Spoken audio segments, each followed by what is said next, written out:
Kejaksaan Negeri Tulungagung resmi menahan R, warga Kecamatan Boyolangu, setelah mendapat pelimpahan dari kepolisian. Tersangka ini sebelumnya menjabat sebagai customer service pada perusahaan franchise CV Denov Putra Brilian dan telah bekerja sejak tahun 2016.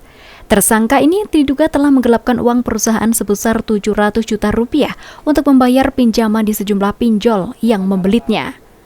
Tersangka menggelapkan perusahaan sejak 2 tahun terakhir dengan modus memberikan rekening bank pribadinya kepada calon pelanggannya, sehingga uang muka yang seharusnya masuk ke rekening perusahaan justru diarahkan ke rekening pribadi tersangka.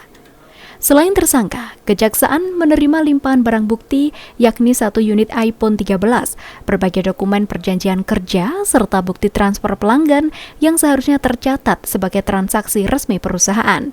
Untuk pelimpahan tersangka dan barang bukti dengan tersangka inisial R dengan dugaan penggelapan dalam jabatan.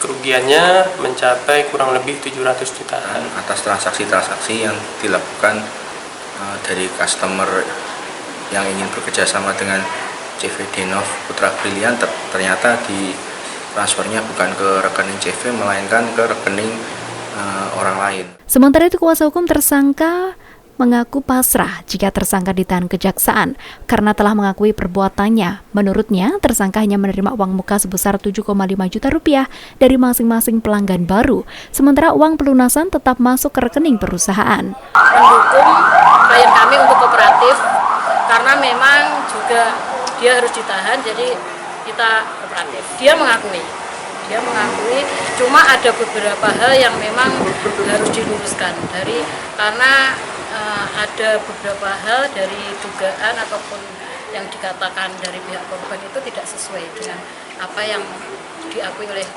tersangka. Terkait kerugian nominalnya tidak sama. Lebih tinggi atau lebih rendah? Lebih rendah. Tapi untuk tindakannya ini 2 tahun terakhir. Tersangka R dikenakan pasal 374 serta pasal 372 KUHP terkait penggelapan yang masing-masing memiliki ancaman hukuman hingga 5 tahun penjara. Dari Tulungagung, Agus Bondan melaporkan.